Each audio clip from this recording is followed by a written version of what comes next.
We all love Fortnite, right? Who doesn't? Battle Royale is currently taking the world by storm. Everyone is playing it, and with how big it is, there's definitely some interesting things that have happened within Fortnite and its community. Today on gameranx, we're here to talk about 7 interesting Fortnite facts you may not have known.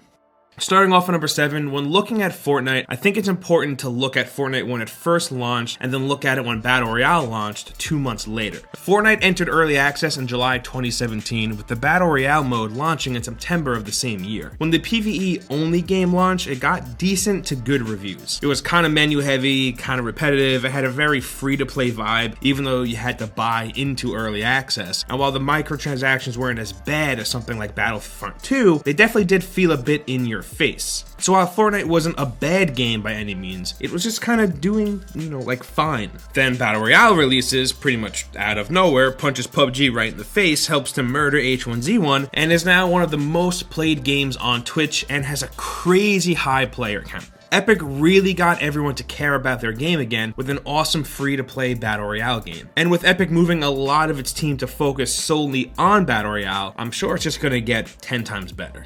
Moving on to number 6, this next one is just us kind of throwing shade at someone, and I'm really sorry, but Reddit has spoken. This was all over the Fortnite subreddit for a little bit. Did you know there's a dude who plays Fortnite Battle Royale whose username is actually Fortnite Winner? And for a while, they had over 1,000 matches without having a single solo win, which is only funny because of this dude's name, which is Fortnite Winner. You'd think with a name like that, you would be pretty good at Fortnite, right? Turns out that's really not the case. Instead, it's their friends that seem to have gotten this dude some wins over in squads. And there's nothing wrong with that. Some people just work better as a team. And we aren't here to make fun of this person. This is just a silly thing we came across on Reddit. As long as you're having fun, man, keep on playing Fortnite, even though you're not that good. Next up at number 5, this is a quick little fun fact that might actually help you out in the long run. To run across one grid actually takes 45 seconds. And that's obviously like a straight shot, not including you to make a stop or two to grab a chest or some loot, or to stop and get murdered real quick. This is actually something that could come in handy when the circle is starting to close in and you need to figure out how far out you are. So now you'll be able to open up your map, see how many grids out you are, and then do the math to calculate how long it'll take to get within the circle, and then you can impress all of your friends. Unless you can't do math, then all of this is pretty useless information. Coming in at number 4, while Fortnite just came out in 2017, it's actually been something we've been aware of since 2011. It was actually during the Video Game Awards on Spike where Cliff Bleszinski was actually the one who unveiled the first trailer. And a lot has gone on during its development since then. It started out being developed in Unreal 3 before moving on to Unreal 4. Epic had acquired People Can Fly and they had them co-developing Fortnite with them. Tencent also jumped in around the time that Epic decided to make Fortnite free-to-play and go with the games as a service model. It was also being developed right alongside Paragon, which is why that game released first, even though unfortunately that kind of got tossed to the side with its servers going down early this year. It's just crazy that a game that kind of became a joke in the industry because people thought it would never come out ended up being this crazy giant success. At least one part of the game anyway. Even if it was an add-on that happened 2 months after release and not the original idea, but still, credit where credit's due.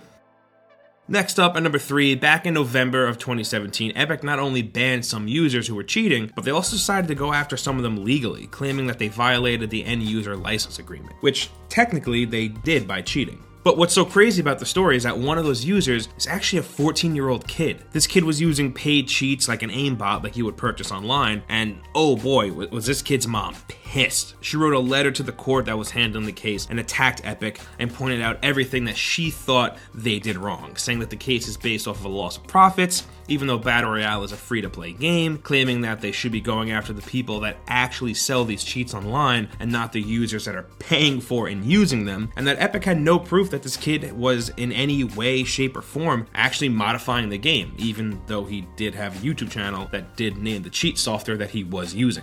Yeah, this is a pretty crazy, weird, complicated situation. I mean, Epic going after a 14-year-old boy definitely isn't a good look, but they are combating cheaters, and they're obviously doing better than PUBG because the cheating there is just silly and out of control, and then Fortnite is definitely a little bit more tame to the point where I don't even notice it, I feel like. But yeah, this is definitely a complicated one, but you could, just not cheat, and then situations like this could just be avoided.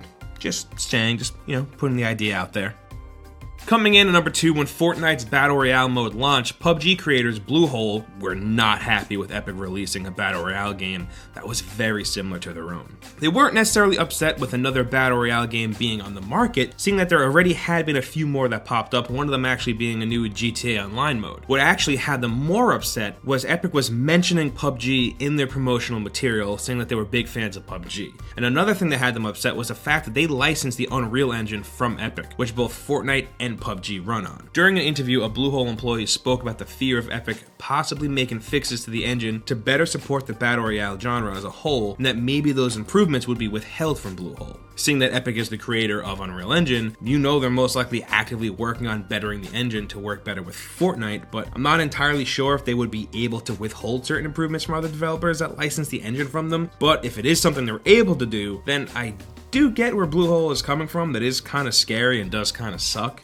And finally, at number 1, crossplay remains this highly coveted thing that's actually more and more real every day, like something that we're able to get with things like Rocket League and Minecraft, but it's always Sony that's kind of being weird about it. But for a few hours back in September, something happened with Fortnite that actually allowed Xbox One and PS4 players to actually play together. Players started noticing weird usernames that didn't make sense on that console that they were playing on. When this first happened, players were confused as to why Epic didn't announce this crazy new awesome feature, because it was a pretty big addition to the game. But of course, Epic was very quick to turn the crossplay back to off and say that it was just a bug. What's so big here though is that we know that crossplay is possible with Fortnite and that it's so easy to do that they actually turned it on by accident. And it looks like that has led to it actually being a real thing, because on March 10th, Epic announced some crossplay functionality.